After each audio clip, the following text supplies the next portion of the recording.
আল্লাহ রাসূল সাল্লাল্লাহু আলাইহি ওয়াসাল্লামে কইছেন, তোমরা 7টা মারাত্মক গুনাহ থেকে বাঁচিয়া থাকো, যেই গুনাহগুলা করলে তোমরা ধ্বংস হয়ে যাবা। এই গুনার মাঝে প্রথম গুনাহ হইল আল্লাহ রব্বুল আলামিনের লগে শিরিক করা। 2 নাম্বার হইল জাদু টুনা করা, মানুষের জাদু টুনা করা। 3 নাম্বার হইল অন্যায়ভাবে কাউরে হত্যা করা। 4 নাম্বার হইল সুদ খাওয়া। 5 নাম্বার হইল এতিমর সম্পদ মারিয়া খাওয়া। 6 নাম্বার হইল যুদ্ধর ময়দানটাকে ফালাইয়া আওয়া, যুদ্ধর ময়দানও যুদ্ধ করার গিয়া পাগিয়া গেলে। 7 নাম্বার হইল সতীসাধ্য নারী, মিথ্যা অপবাদ দেওয়া, কোনো নারীরে, কোনো সতী নারীরে মিথ্যা অপবাদ দেওয়া বাইরে।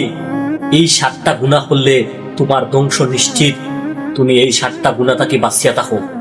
আল্লাহ রাব্বুল আলামিনে আমরা এই 7টা মারাত্মক গুনাহ থেকে বাঁচিয়া থাকার তৌফিক দিতা। আমিন।